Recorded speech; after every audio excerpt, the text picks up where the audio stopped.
అహ్మదాబాద్ లో 10 స్కూల్స్ కి bomb threat ఉందంటూ మెయిల్స్ వచ్చినాయి.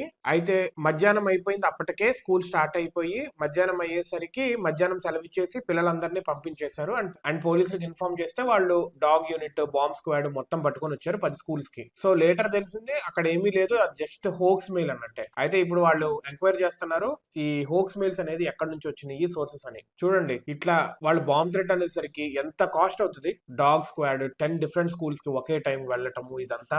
ఆ టైంలో ఇలా లైక్ హోక్స్ మెయిల్స్ అన్ని ఏరియాస్ కి వచ్చేసి ఏదో ఒక ఏరియాలో పెట్టారంటే కరెక్ట్ గా like scarcity of infrastructure అవ్వదు మనకప్పుడు. లేదా ఈ హోక్స్ మెయిల్స్ నిజంగా భయపెట్టడానికే వాళ్ళు ఎవరైనా చేశారా, లేదా చిల్లర అదవులు ఊరికే పెట్టారా? అది పెడితే ఇంకా ఘోరం కదా. ఏది నిజము ఏది అబద్ధం తెలియదు, నానా పులి సామెత అయింది. ఒక 100 సార్లు ఇలా అని 101సారి నిజంగానే ఆ మెయిల్ వచ్చినా స్కూల్ పట్టించుకోకపోతే అప్పుడు పేలితే ఎంతమంది పిల్లల భవిష్యత్తు ఘోరంగా అవుతుంది. సో ఇలాగ ఒకవేళ హోక్స్ మెయిల్స్ సైబర్ వాళ్ళు కనిపెడుతున్నారు, ఎక్కడి నుంచి వచ్చింటే గట్టిగా పట్టుకోవాలి, పట్టుకొని లెఫ్ట్ రైట్ ఇవ్వాలి, ఇట్లాంటి ఫ్యూచర్ లో జరగకుండా చూడాలి కూడా.